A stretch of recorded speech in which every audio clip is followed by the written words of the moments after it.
आज का ग्रामर का टॉपिक काफी आसान सा, काफी प्यारा सा, जो आपके लिए बहुत ही इंटरेस्टिंग होने जा रहा है। Verb and it's kind.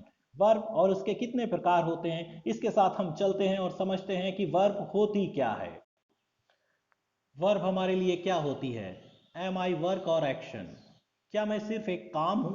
Verb आपसे पूछती है और आपका जवाब होता है कि नहीं। A word use to describe an action, state और occurrence or forming the main parts of predicate of a sentence such as here, become, happen। ये होती है वर्ब। वर्ब वो होती है जो किसी एक्शन को वर्णन करती है या किसी घटना को दर्शाती है या किसी स्थिति को दर्शाती है और आपके प्रेडिकेट का मेन पार्ट डेवलप कर देती है।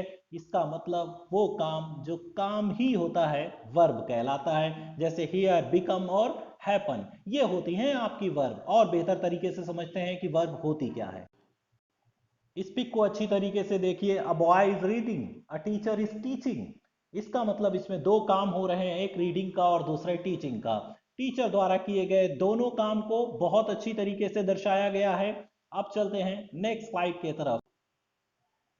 As we all know that there are two parts of a verb.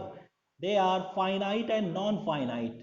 Today we are going to discuss here finite verb. A finite verb, sometimes called main verbs, is a verb that have a subject, and this means that it can be main verb in a sentence. Sentence की जो main verb होती है वो हमारी finite verb होती है। उसके two parts होते हैं। किस तरीके से हम दोनों पार्ट्स को डिवाइड करते हैं? It shows tense, past, present, future, number, and it is also affected by number, that is singular और प्लूरल। आपका टेंस, इसके ऊपर टेंस का और सब्जेक्ट का भी असर पड़ा करता है। नॉन फाइनाइट जो वर्ब होती है उसके ऊपर टेंस और सब्जेक्ट का असर नहीं पड़ता। एग्जाम्पल के लिए आई लिव इन इंडिया, इसका अगर पास्ट टेंस कर देंगे तो ये हो जाएगा कि I lived in India.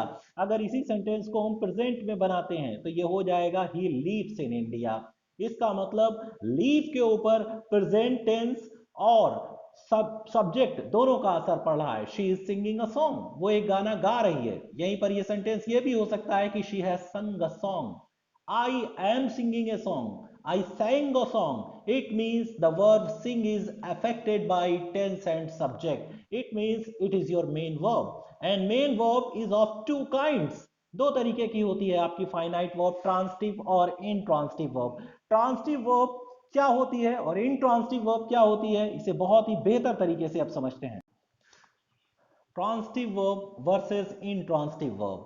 Transitive verb followed by a direct object that answers the question what or whom. Transitive verb वो होती है जो क्या और किसे का जवाब देती है, और इंट्रांसिटिव वर्ब वो होती है does not have a direct object.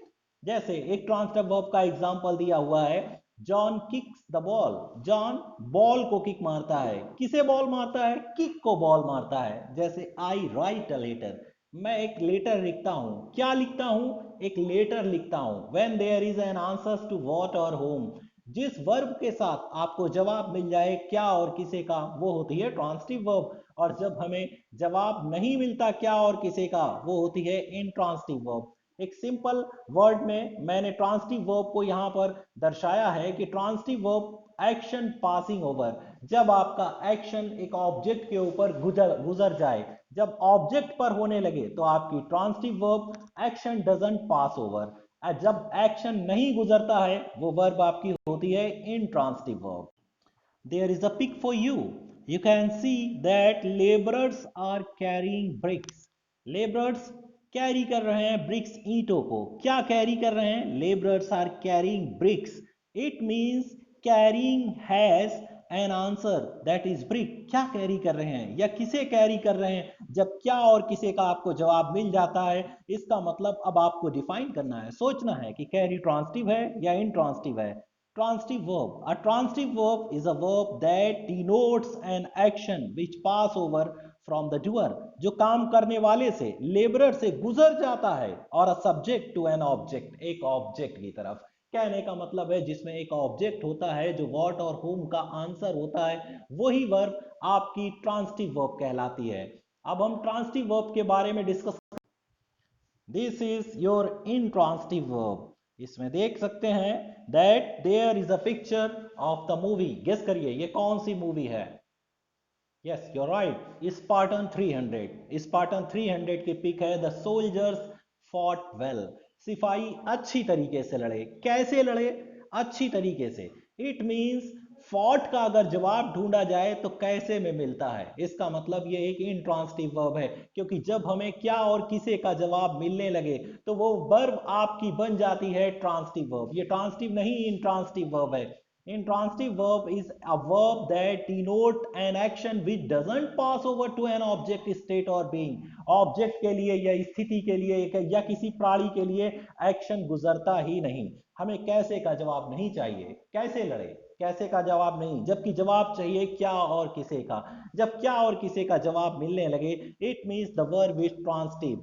So the fought is an intransitive verb here. कोई भी वर्ब ट्रांसिटिव भी हो सकती है और इंट्रांसिटिव भी हो सकती है। जैसे इंट्रांसिटिव वर्ब का example, the boy is playing well, लड़का अच्छी तरीके से खेल रहा है। The boy is playing a ball, लड़का एक गेंद खेल रहा है। तो दोनों में फर्क है। जब आपका ऑब्जेक्ट मिल जाता है तो वर्ब आपकी ट्रांसिटिव हो जाती है, और जब ऑब्जेक्ट नहीं मिलता तो वर्ब आपकी इंट्रांसिटिव हो जाती है।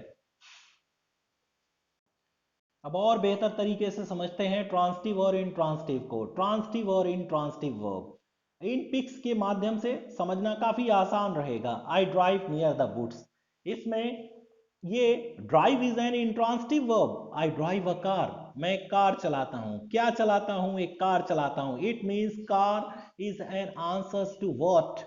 जब व्हाट और whom का जवाब मिलता तो आपकी वर्ब ट्रांसिटिव कहलाती है। Otherwise I drive near the woods, कहाँ चलाता हूं, मुझे कहाँ का जवाब नहीं चाहिए, इसीलिए वर्ब आपकी हो गई intransitive. Find out the transitive and intransitive verb. इसमें ट्रांसिटिव और इंट्रांसिटिव वर्ब का आपको पता लगाना है। She was crying all day long, वो पूरे दिन रोती रही। We showed her the photo album, हमने उसे फोटो एल्बम दिखाया। She was crying all day long, वो पूरे दिन रो रही थी। कैसे रो रही थी या कब रो रही थी? It means it is an intransitive verb. We showed her, हमने उसे दिखाया। क्या दिखाया? किसे दिखाया? तब आपकी वर्ब ट्रांसिटिव हो जाती है। The doctor advised me, it's a transitive verb. It was raining at that time, उस वक्त बारिश हो रही थी। अब आप बताइए ये वर्ब ट्रांसिटिव है या इंट्रांसिटिव है? बिल्कुल सही पहचाना, ये आपकी इंट्रांसिटिव वर्ब है। She laughed at the joke, वो जोक पर हंसने लगी, वो मजाक पर हंसने लगी।